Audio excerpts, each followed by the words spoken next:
इस क्वेश्चन में हमें ए और बी की वैल्यू निकालनी है।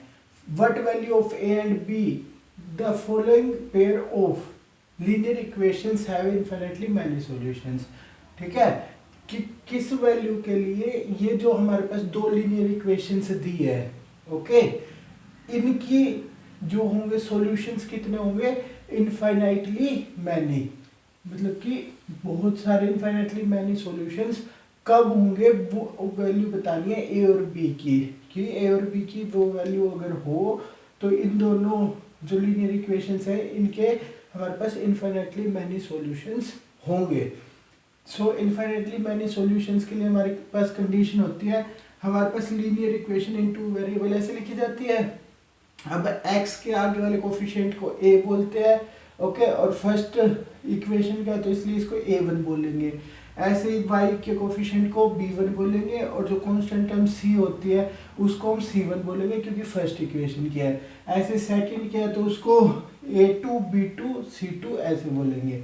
ओके, सो यहाँ पे इनफिनिटली मैनी सॉल्यूशन के लिए कंडीशन क्या है कि हमारे पास a1/a2 b1/b2 और c1/c2 ये क्या होना चाहिए, ये सेम होने चाहिए।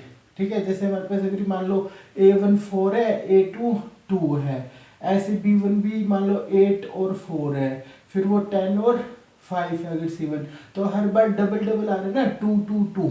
जैसे कि अगर ये 4/2 है, ये हमारे पास 8/4 है और ये हमारे पास 10/5। तो हर बार जो हम अगर डिवाइड करके देखें तो ये क्या आ रहा है, 2 ही आ रहा है ना हमारे पास। तो इसका मतलब कि इन सब की डिवाइड अगर हम देखें अलग अलग तो ये सब क्या है, 2 ही आ रहा है। ओके, मतलब कि सेम आनी चाहिए, तो इसका ये मतलब है। तो हम क्या करेंगे, सबसे पहले इस इक्वेशन के साथ इसको कंपेयर करेंगे।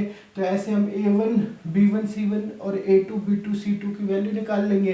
सो हमने ये वैल्यूज निकाली, तो पहले हम इसको इस फॉर्म में लिख देंगे। तो जो 12 है उसको इस तरफ ले आएंगे राइट हैंड साइड से लेफ्ट हैंड साइड। ऐसे ही 5a-1 को भी राइट हैंड साइड से क्या लेंगे, लेफ्ट हैंड साइड। सो ये 5 है तो ये इस तरफ आएगा माइनस का हो जाएगा, और ये माइनस है तो प्लस हो जाएगा। तो ये 1 - 5 है और ये यहाँ 12 प्लस का इसलिए -12 हो जाएगा। तो यहाँ से a1 की वैल्यू 3 आ गई, b1 की 4, c1 की -12, और ऐसे ही a2 की हमारे पास आ जाएगी a + b, b2 की आ जाएगी 2 × a - b, और c2 की वैल्यू आ जाएगी 1 - 5 है। अब हम इस कंडीशन के अकॉर्डिंग इसको लिख देंगे।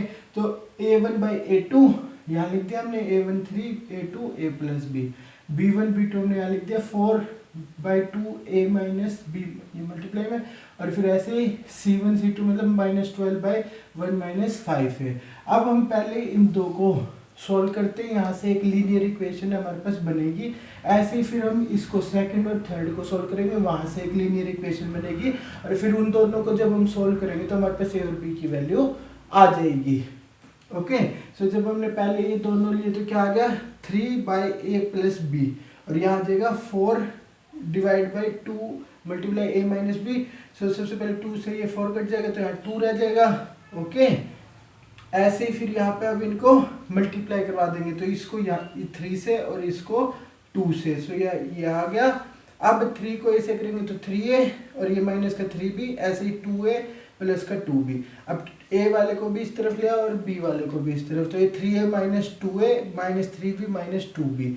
अब 3a और -2a का a रह जाएगा, और -3b दोनों ही माइनस माइनस है तो ये ऐड हो जाएगा पर साइन माइनस का। तो एक लीनियर इक्वेशन हमारे पास क्या आ गई, a - 5b = 0। ओके, ऐसे ही सेकंड और थर्ड करेंगे तो 4/2 × a - b, और ये आ जाएगा -12/1 - 5 है। अब ये 2 से ये 2 पे कैंसिल, तो ये लिख देंगे। अब इस 2 से ये 12, क्योंकि ये 2 यहाँ मल्टीप्लाई में डिवाइड में लेके आएंगे तो ये 6 पे कट जाएगा, तो इसको हम ऐसे लिख देंगे। अब इनको मल्टीप्लाई करा दो, 5a - 1 को 1 से मल्टीप्लाई करेंगे वही आ जाएगा, और a - b को 6 से करवा दो, तो अब ये 6a हो जाएगा और ये -6b। अब 6 है और 6b को उस तरफ ले आओ और -1 को उस तरफ ले जाओ। ठीक है, तो ये 5 है -6 है तो -a रह जाएगा, और 6b यूं का यूं और 1 ऐसा कैसा। सो ये सेकंड हमारे पास लीनियर इक्वेशन आ गई एक और।